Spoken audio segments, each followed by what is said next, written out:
Hey guys, and welcome back to Tomi's World. You already know it's your girl Tomi, and I am back with another video.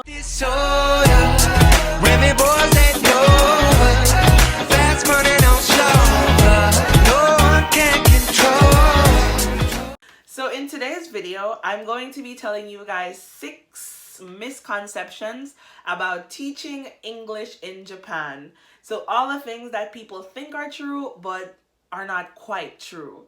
And I'm going to leave the biggest misconception until last. So if you guys want to hear that one, you have to stay tuned.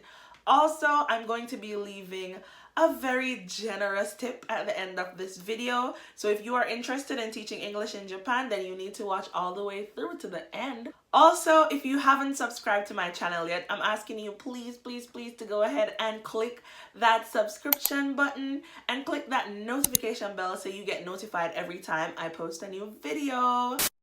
Let us get into this video. There are many misconceptions that people have about teaching English in Japan, but some of the most common ones that I've heard are super crazy. And you guys are always texting me and asking me stuff like, is this true? What about this? What do I need to teach English in Japan? So I'm going to tell you the things that you don't. Misconception numero uno. You need to have an English degree or TEFL certification in order to teach English in Japan. And that is completely false.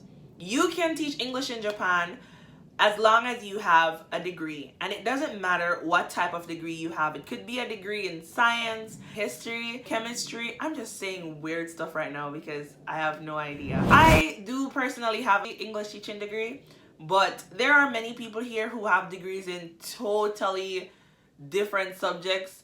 They didn't study to be a teacher any at all, and they are teaching English in Japan. And this is because the only real criteria for teaching English in Japan is that you have a degree. And it doesn't matter what your degree is in, and you don't need TEFL certification for most jobs. It's that simple. Misconception number 2. You need to be able to speak Japanese. Wah, wah, wah.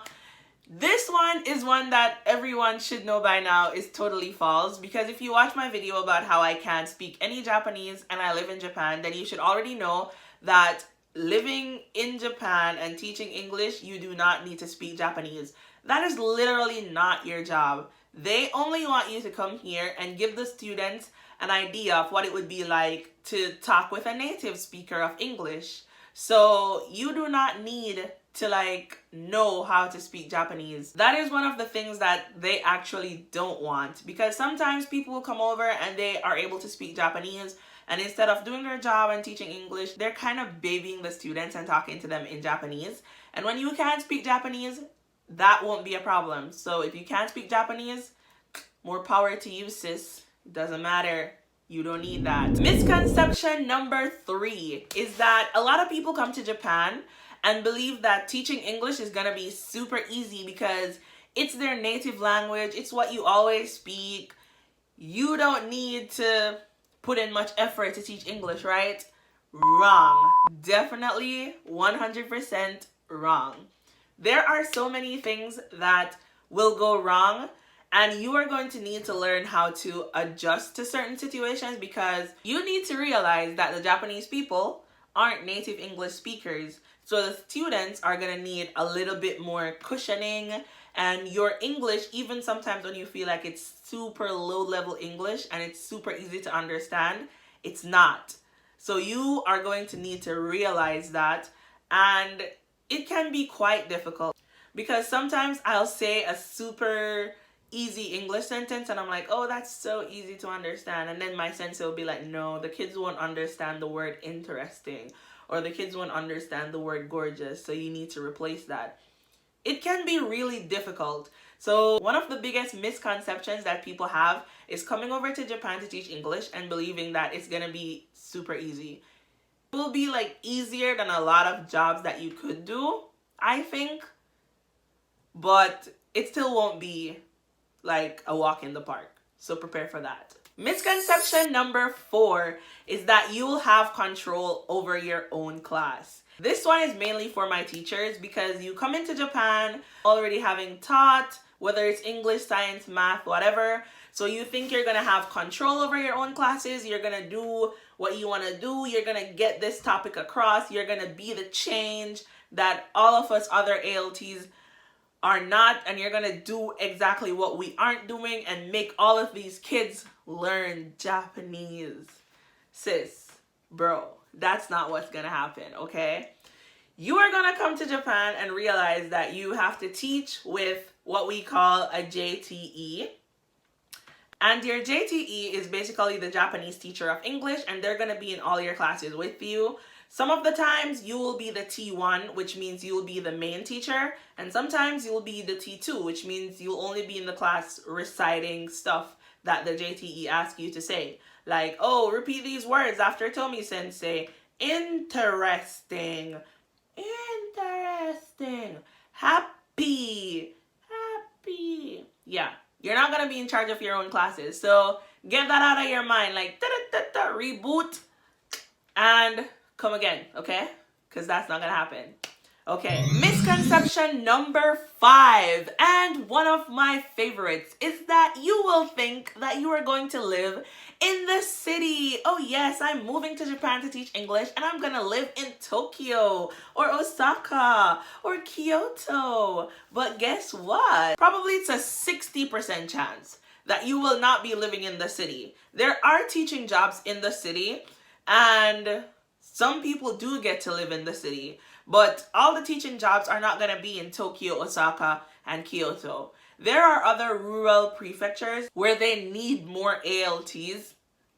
So that's more than likely where you're going to be placed, in prefectures in Japan that you've never heard about. For example, I live in Yamaguchi Prefecture. I have friends who live in Nagasaki. You probably know about Nagasaki.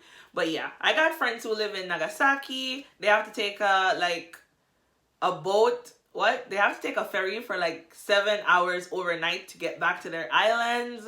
I have friends who live in crazy places. So just know that you're not gonna definitely live in Tokyo or Osaka or something like that. So don't put that idea in your mind, because you're gonna be so disappointed when really these places that are outside of the city are so much better. It's like so much cheaper and stuff. You know, that could be a whole other video. Just know that one of the misconceptions that people have is that they're gonna live in the city, definitely. And that is not how it is. So get ready for that.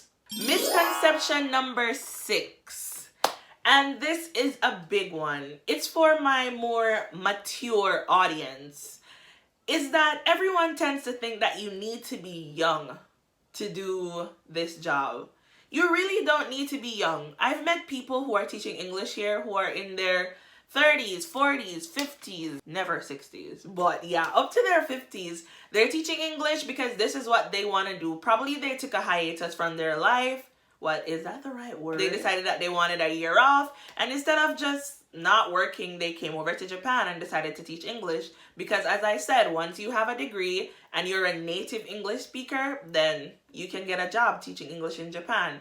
You don't need to be in your 20s or be really young. You just need to have the drive and really want to do it, and then you can get a job teaching English in Japan.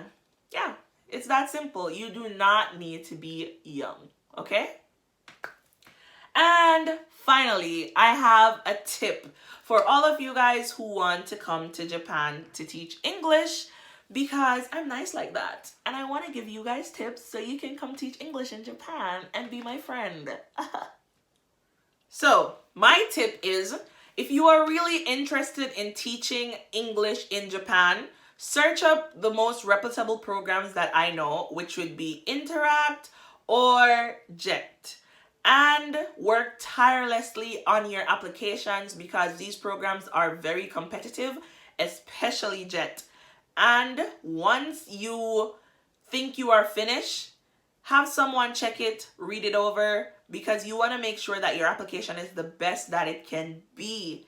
Because as I said, these programs are very competitive. Okay, so those are the 6 misconceptions that people generally have about teaching English in Japan. And that is what I wanted to share with you guys today. So thank you so much for watching my video, and please remember to like, share, subscribe, and leave your comments below to let me know some of the other misconceptions that people have about teaching English in Japan, or some of the misconceptions that you had and I cleared them up. Or even if you just want me to do a video on something, just leave a comment below, or go ahead and follow me over on Instagram, and I will be sure to get back to you. As per usual, thank you guys so much for watching my video.